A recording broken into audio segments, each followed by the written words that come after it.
When I was 20, I moved to the countryside.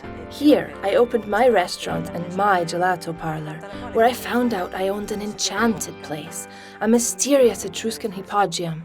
My gelato was therefore bound to have ancient flavors, like those of grape must and rose hip. This is why I've called it Bacchus flowers.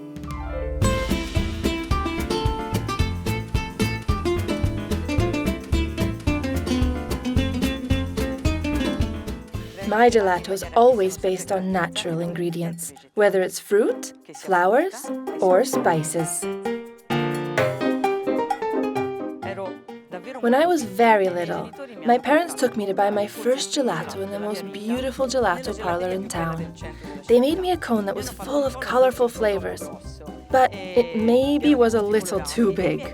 It fell out of my hand and smashed on the shiny floor of this wonderful gelato parlor. This could have triggered my longing to create that lost gelato, which has characterized the rest of my life.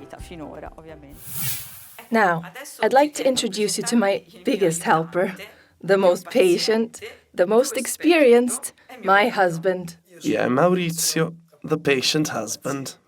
If you'd come with me, I'd like to show you my lab.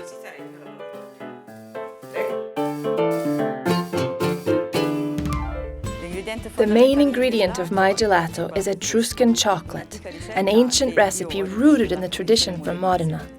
The base of this Etruscan chocolate is made with concentrated grape must, to which I add seasonal fruit, as is tradition, dried fruit, such as walnuts and almonds, and two little secrets, acacia blossom syrup and concentrated syrup of rosehip berries.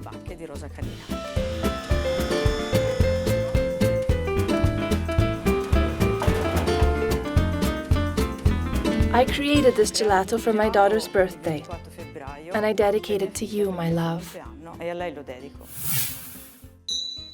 Here I am. Gelato maker Carla has turned into an Etruscan princess. So, long live Bacchus, long live gelato, long live Etruscans!